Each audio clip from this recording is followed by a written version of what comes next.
भैंस के ब्याने से पहले पैरों में सूजन आ गई, अब क्या करें। बहुत इस तरह के पशुपालकों की ये समस्या रहती है कि भैंस ब्याने से पहले, चाहे आपकी गाय हो, ब्याने से पहले यदि उसके पैरों में स्वेलिंग आ गई है, सूजन आ गई है। आपने कई बार देखा होगा कि आपकी भैंस ब्याने वाली है, 2 से 4 दिन बच्चे हैं और आगे वाले पैर में सूजन आ जाती है, कहीं पीछे वाले पैर में, लेकिन ज़्यादातर आगे वाले पैरों में सूजन रहती है, ऊपर से लेकर के नीचे तक, जहाँ तक, और सूजन भी बहुत ज़्यादा हो जाती है, जिससे कई बार पशु में बैठने में भी दिक्कत करती है। तो इसके लिए क्या देना चाहिए, आज की वीडियो के अंदर आपको शॉर्ट में बताया जाएगा। तो इस चैनल पर जो नए जुड़े हैं तो पहले आप इस चैनल को सब्सक्राइब कर लें, साथ में बेल आइकन और ऑल वाला ऑप्शन दबाएं। आपको पता है कि इस चैनल पर भी सही जानकारी के साथ शॉर्ट में वीडियो दी जाती है। देखो, भैंस से यदि ब्याने से पहले यदि सूजन आ जाए तो आपको बहुत ज़्यादा घबराना भी नहीं चाहिए कि इस तरह से नहीं होना चाहिए कि क्या हो गया।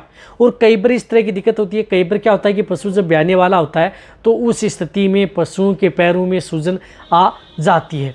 तो आपको बहुत ज़्यादा इस तरह की टेंशन नहीं लेनी चाहिए। और यदि पशु में ज़्यादा दिक्कत हो जाती है, उड़ने बैठने में दिक्कत हो जाए या पशु खाना पीना कम कर देता है, तो उस स्थिति में आपको एक तो कोई एनाल्जेसिक इंजेक्शन है, वह इंजेक्शन अपने पशु में प्रयोग करवा लेना चाहिए। जिस तरह से वेटाल्जिन आती है, ताकि आपके पशु के लिए किसी तरह का कोई नुकसान हो। तो वेटाल्जिन आप उस पशु में आप 30 ml यानी 30 ml आप लगा सकते हैं। थोड़ा बॉडी वेट कम है तो 20 ml इंट्रामस्कुलर अपने वेटरनरियन से ये इंजेक्शन उस पशु को लगवा लेना चाहिए। यदि बहुत ही ज़्यादा दिक्कत हो जाती है, बहुत खतरनाक स्वेलिंग आ गई है, कई बार इस तरह की दिक्कत है, तो आप उसमें आइसोफ्लूइड इंजेक्शन भी 5 ml से लेकर के 10 ml अपने पशु को अपने वेटरनरियन से लगवा लेना चाहिए। यानी कहने का मतलब है कि आप आइसोफ्लूइड इंजेक्शन भी पशु में लगवा सकते हैं। पैरों में सूजन आ गई है, यदि नॉर्मल सूजन है, पशु खाना पीना कर रहा है, जुगाली कर रहा है, तो आप बिल्कुल न घबराएं। यदि ज़्यादा दिक्कत हो गई है, पशु में बहुत ज़्यादा दर्द हो रहा है, उड़ने बैठने में दिक्कत है, पशु बैठ नहीं पा रहा है, तो उस स्थिति में वेटाल्जिन व आइसोफ्लूइड इंजेक्शन लगा लेना चाहिए।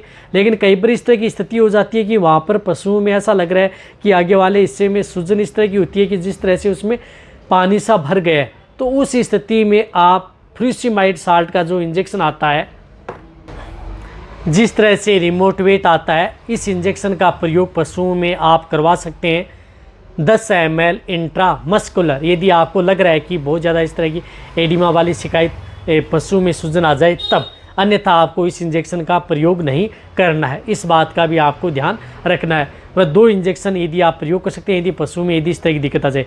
ये इंजेक्शन भी अपने वेटरनरियन के द्वारा ही लगवाने हैं, क्योंकि ब्याने से पहले यदि प्रेगनेंसी स्टेज में आपको कोई भी इस तरह की इंजेक्शन आप नहीं लगा सकते जब तक उसका सही डायग्नोसिस आप नहीं कर पाते हैं। उस स्थिति में तो आप ये तरह की यदि दिक्कत है तो आप ये इंजेक्शन लगाएं।